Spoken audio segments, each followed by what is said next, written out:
আসসালামু আলাইকুম and welcome to my channel simply recipes. কেমন আছেন? আশা করি নিশ্চয়ই সবাই ভালো আছেন। আজকে আমি আপনাদের সাথে শেয়ার করব চিকেনের খুবই মজাদার একটা রেসিপি। আশা করি আপনাদের সবার ভালো লাগবে। তো চলুন দেখে নিই।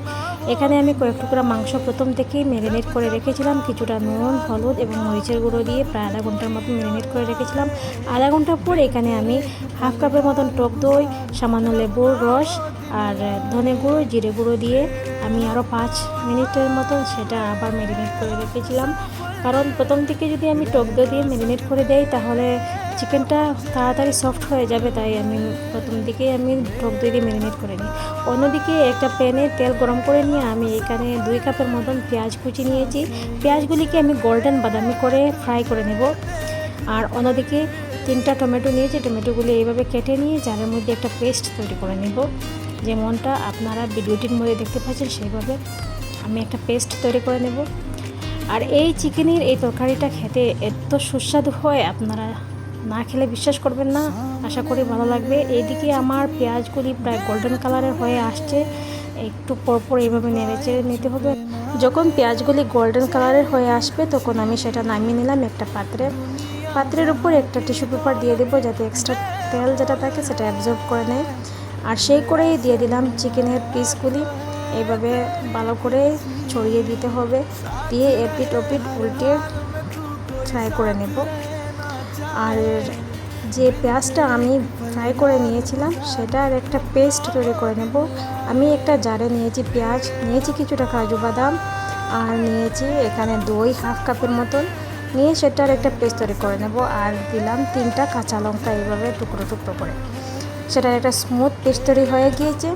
আর অন্যদিকে আমার মাংসগুলি প্রায় ভাজা হয়ে গিয়েছে, সেটা আমি উঠিয়ে নিলাম। মাংস ভাজা যতক্ষণ হবে ততক্ষণে আমি একটা পাত্রে নিয়েছি 3টা আলুগুলিকে এইভাবে পিস পিস করে বয়েল করে নেব। যখন আলু বয়েল হয়ে যাবে তখন আলুগুলিকে আমি এইভাবে তেলের মধ্যে ফ্রাই করে নেব। ফ্রাই করার জন্য এখানে আমি নিয়েছি শুধুমাত্র হলুদ, দিয়ে দিলাম উপর থেকে যাতে কালারটা একটু ব্রাইট হয়ে আসে।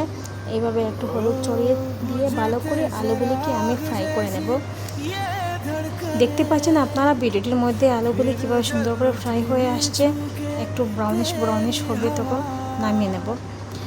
আর আরেকটা প্যানে দিয়ে দিলাম কিছুটা তেল, প্রায় এখানে হাফ কাপের মতন তেল হবে। তেল দেওয়ার পরে দিয়ে দিলাম 1 চা চামচের মতন জিরে, 3টা এলাচ, 4-5টা লং, গোলমরিচ আর 2টা তেজপাতা দিয়ে ফোড়ন দিয়ে আমি আদা আর রসুন বাটা 1 চা চামচের মতন দিয়েছি। 1 চা চামচ আদা বাটা, 1 চা চামচ রসুন বাটা দিয়ে সেগুলি ভালো করে ফ্রাই করে নেব।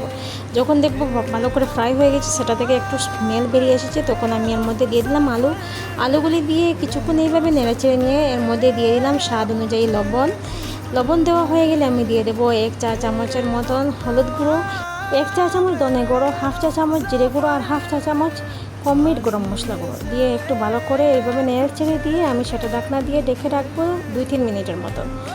2-3 মিনিট পর ঢাকনা সরিয়ে আমি একটু নেড়েচেড়ে নেব। নিয়ে আমি যে পেস্টটা তৈরি করেছিলাম পেঁয়াজ আর দই, সেই পেস্টটা দিয়ে দেবো, আর সাথে দিয়ে দেবো টমেটোরও পেস্ট দিয়ে ভালো করে সেটা মশলার সাথে আলুর সাথে মিশিয়ে নিয়ে ভেজে রাখা মাংসর টুকরোগুলি এর মধ্যে আমি দিয়ে দেব। দিয়ে ভালো করে সেটা নেড়েচেড়ে নিয়ে দিয়ে দিলাম এর মধ্যে 1 চামচ মরিচের গুঁড়ো, আর দিয়ে দেব 1 চামচ কসুরি মেথি দিয়ে কিছুক্ষণ ভালো করে নেড়েচেড়ে নিয়ে সেটা আমি ঢাকনা দিয়ে ঢেকে রাখবো। প্রায় 10-12 মিনিট আমি এইভাবে ঢাকনা দিয়ে ঢেকে রাখবো। আর একটু পরপর উল্টে পাল্টে দেখতে হবে যাতে তলায় লেগে না যায়। যদি মনে করেন পানি দিতে হবে তো একটু পানি দিয়ে দেবেন।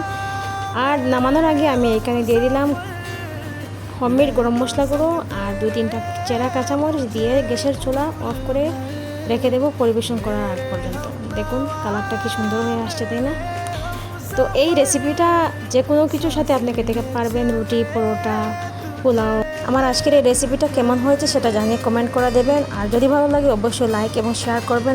আর আমার ইউটিউব চ্যানেলটি যদি সাবস্ক্রাইব করা না থাকে অবশ্যই সাবস্ক্রাইব করে দেবেন। আজকের জন্য এখানে আবার কথা হবে আরেকটা রেসিপিতে। ততক্ষণে ভালো থাকুন, সুস্থ থাকুন। আল্লাহ হাফিজ।